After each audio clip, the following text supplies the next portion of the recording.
इस दुख धाम को भूल अपने स्वदेश स्वीट होम शांति धाम को याद करते हुए स्वीट बनने की रावण की आसुरी मत को छोड़कर सर्वश्रेष्ठ श्रीमत पर चलकर पावन बन भारत को पावन बनाने की सेवा करते हुए स्वयं को नई दुनिया परिस्तान में चलने के लिए तैयार करने की पतित पावन परमपिता परमात्मा की हम आत्माओं के लिए आज के मुरली से शिक्षाएं। हमारे कर्म ही हमारा दर्पण है। कर्म श्रेष्ठ ही करने हैं हमें, और कैसे करने हैं इसकी विधि निराकार परमपिता परमात्मा बताते हैं, और विधि को प्रैक्टिकल में सबसे पहले ब्रह्मा ही लाते हैं।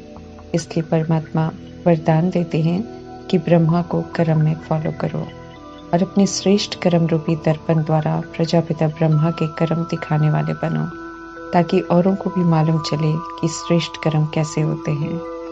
परमात्मा की प्रत्यक्षता हम आत्माओं के श्रेष्ठ कर्म और प्रैक्टिकल परिवर्तन द्वारा ही होनी है। इसलिए परमात्मा जिम्मेवारी का एहसास दिला रहे हैं। जो ये अटेंशन रखते हैं कि श्रेष्ठ कर्म रूपी दर्पण में प्रजापिता ब्रह्मा के कर्म को दिखाएंगे, अर्थात कर्म में उन्हीं को फॉलो करेंगे, वे प्रजापिता ब्रह्मा की तरह ही बोलेंगे, चलेंगे, उठेंगे, बैठेंगे। प्रजापिता ब्रह्मा का हर कर्म अलौकिक था, श्रीमत प्रमाण था। बोल उनके सभी के प्रति सदैव ही कल्याणकारी और वरदानी थे, भले कोई कैसा भी उल्टा कर्म क्यों न करता हो। चलते थे तो फरिश्तों की तरह, धरनी पर कोई बोझ न पड़े, अर्थात देह भान से परे परमात्मा की याद में और विश्व कल्याण के कार्य की सेवा पर रहते। उनका उठना, उनका बैठना ईश्वरीय सभ्यता को दर्शाता था, जिसमें रॉयल्टी की स्वस्थिति होती थी। उनका सोचना सदैव श्रेष्ठ रहा, रहन सहन खान पान सदैव सात्विक सादगी वाला था, लौकिकपन बिल्कुल नहीं था। इसी तरह जो भी उन्हें कर्म में फॉलो करेंगे, उनका भी हर कर्म श्रेष्ठ होगा, वरदान योग्य होगा। मुख से वरदान निकलते रहेंगे, फिर कर्म भले ही साधारण क्यों न हो, लेकिन साधारणता में भी विशेषता दिखाई देगी, जैसे ब्रह्मा के हर कर्म में विशेषता थी। ये कर्म ही सर्टिफिकेट है जिसे सभी को लेना है। जो लेंगे ऐसे श्रेष्ठ कर्म करके, तभी वो कहलाएंगे बाप समा। व्यक्त का पाठ संपन्न होने का है। व्यक्त से अव्यक्त कैसे होना है, ये परमात्मा ने ब्रह्मा द्वारा करके दिखाया है। अव्यक्त होने से पहले उन्होंने प्रजापिता के पाठ में रहते हुए अपनी अव्यक्त स्थिति बनाई। ऐसी स्थिति बनाने के लिए उन्होंने बाह्य मुक्ता अर्थात देह की दुनिया से डिटैच होकर अंतर्मुखी बने, अर्थात आत्मा की दुनिया में रहते हुए एकांतवासी अर्थात एक परमात्मा की याद में रहे। जब ऐसे अंतर्मुखी एकांतवासी बनेंगे, तब हम अव्यक्त स्थिति का अनुभव कर सकेंगे। हम आत्माएं इस समय परमात्मा से पालना ले रहे हैं, कांटों से फूल बना रहे हैं। परमात्मा हमें साथ में जिम्मेवारी भी दे रहे हैं कि फूल बनकर इस कांटों के जंगल को दैवी फूलों का बगीचा बनाओ। नई दुनिया का निर्माण करने में अपना सहयोग दो। हमारे परमपिता परमात्मा हम आत्माओं को ऊंची नजरों से देखते हैं और आश रखते हैं कि हम सब फूल बने और फूल बनाने में मददगार बने। 2500 वर्षों का राम राज्य कहो, स्वर्ग कहो, परिस्तान कहो, सूर्यवंशी चंद्रवंशी राजधानी कहो, हेवनली गॉडफादर इस समय इसकी स्थापना संपन्न करने वाले हैं। अभी भी अंतिम समय में इंतजार में है कि जिन्हें भी स्व परिवर्तन कर पाप के साथ सेवा करनी है तो शामिल हो सकते हैं। हर आत्मा को हक है इस पुरानी दुनिया में रहते हुए अपने लिए नई दुनिया का फाउंडेशन लगाने की, क्योंकि इसके बाद पुरानी दुनिया का विनाश हो जाएगा। सुप्रीम ऑलमाइटी अथॉरिटी परमपिता परमात्मा का ही कार्य है दैवी फूलों का बगीचा बनाना और कांटों के जंगल को खत्म करना, क्योंकि वे सदैव ही पवित्रता के सागर हैं और कोई ये कार्य कर नहीं सकता, क्योंकि सृष्टि रूपी ड्रामा में आकर हर आत्मा कलयुग में कांटा बन जाती है। रचता परमात्मा नई रचना रचते हैं, श्रेष्ठ रचना रचते हैं। परंतु ये रचना पुरानी दुनिया में आकर ही करते हैं और बहुत ही न्यारे प्यारे तरीके से करते हैं। इसलिए उनके लिए गायन भी है भक्ति मार्ग में कि उनकी कदमत दोनों ही अति न्यारी है और जिसकी कोई कल्पना भी नहीं कर सकते हैं। पुरानी बन गई पतित दुनिया में आकर पतित पुरानी बन गई आत्माओं को उनके पतित बनने की वजह बताकर फिर से पावन बनने की, नया बनने की समझ देते हैं। किसी को कंट्रोल नहीं करते हैं, परंतु फायदे और नुकसान का स्पष्टीकरण करके हर किसी पर छोड़ देते हैं। साथ में ये भी स्पष्ट करते हैं कि पवित्र विश्व की हर आत्मा को बनना ही पड़ेगा। विधि पूर्वक नहीं बनेंगे तो ड्रामा बनाएगा। समय है ये बनने का, तो जो माया के भपके में जी रहे हैं, कृष्ण को मान रहे हैं, हनुमान को मान रहे हैं, गणेश को मान रहे हैं या जिस किसी को भी मान रहे हैं, सभी को निराकार परमपिता परमात्मा के पास ही आना है। सभी को स्मृति स्वरूप बनना ही है।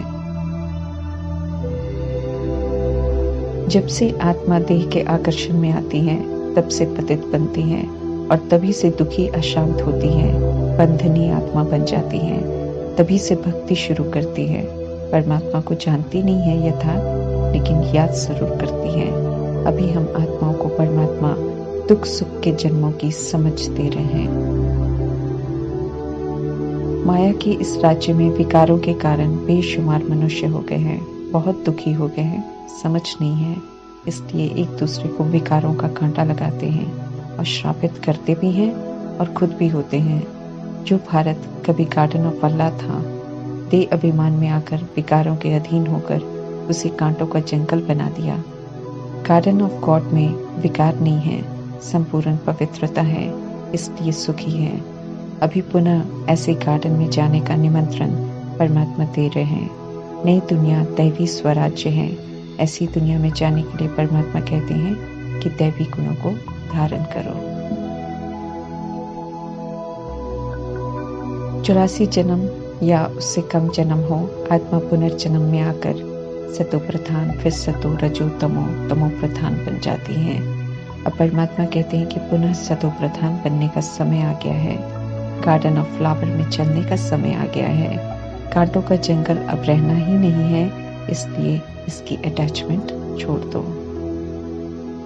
रावण का सत्य भी परमात्मा समझाते हैं। रामायण में उन्हें 10 शीश वाला दिखाते हैं। ऐसा कोई मनुष्य होता नहीं, परंतु बुद्धि के ताले बंद हैं, इसलिए कोई प्रश्न नहीं करता है कि ऐसा मनुष्य कैसे हो सकता है। परमात्मा समझाते हैं कि रावण का कोई अपना रूप नहीं होता है। रावण वास्तव में सूक्ष्म विकारों को कहते हैं। रावण गुप्त है और सभी मनुष्यों की बुद्धि में विराजमान है। रावण दिखाई नहीं देता, इसलिए यादगार में उसकी एफिजी बना देते हैं और उसे 10 शीश वाला दिखा देते हैं।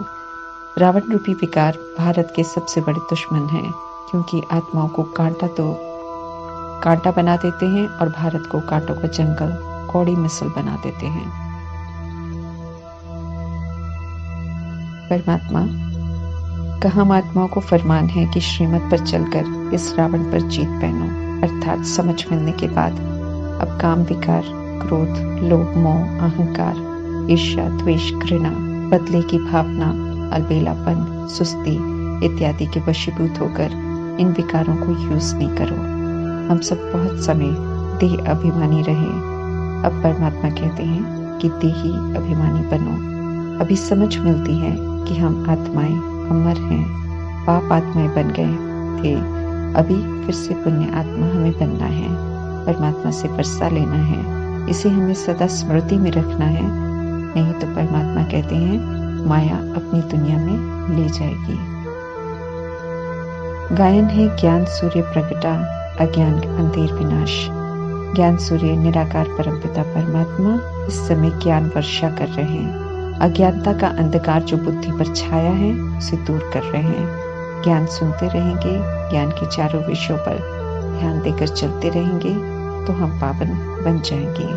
पतित से पावन और पावन से पतित कैसे बनते हैं, सारे राज सिर्फ त्रिकालदर्शी परमात्मा ही जानते हैं और हम आत्माओं को स्पष्ट करके बताते हैं।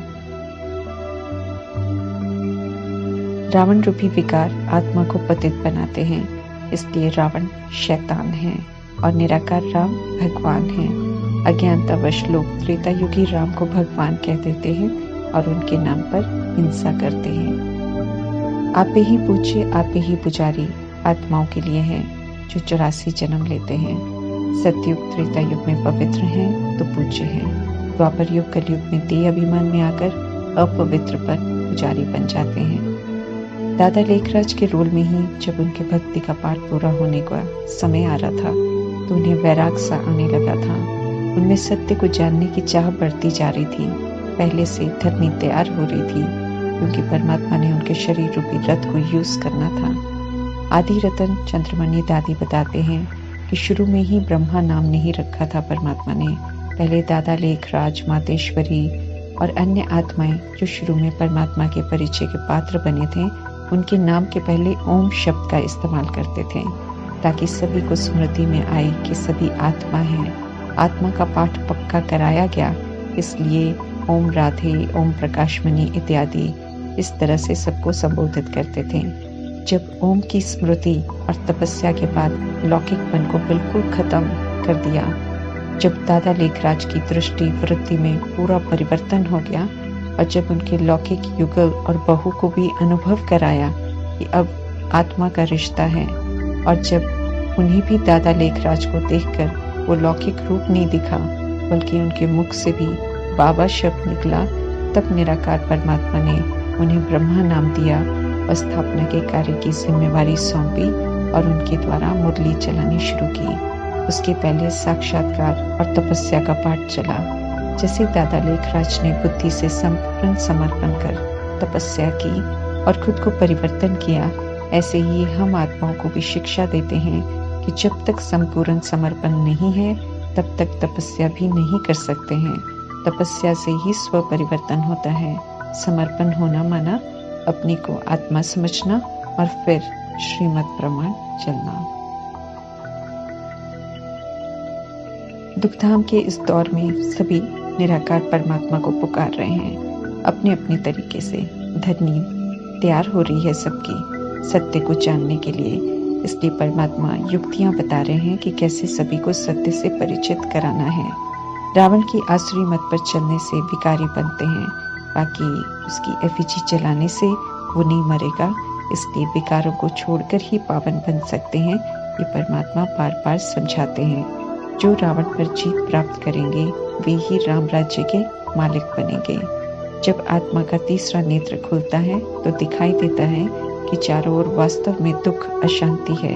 परमात्मा कहते हैं कि अपने शांति धाम स्वीट होम को याद करो, सुख धाम को याद करो तो श्रीमत पर चलकर स्वीट बनेंगे, तो स्वीट बादशाही वर्षे में मिलेगी।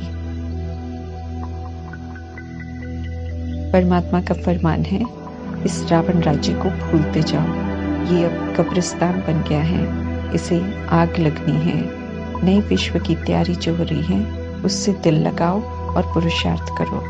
रावण से हारे तो हार हुई। अब परमात्मा कहते हैं कि श्रीमत पर चलो तो रावण पर जीत प्राप्त कर लेंगे। मुश्किल नहीं है, कल पहले भी जीत प्राप्त की थी, ये निश्चय रख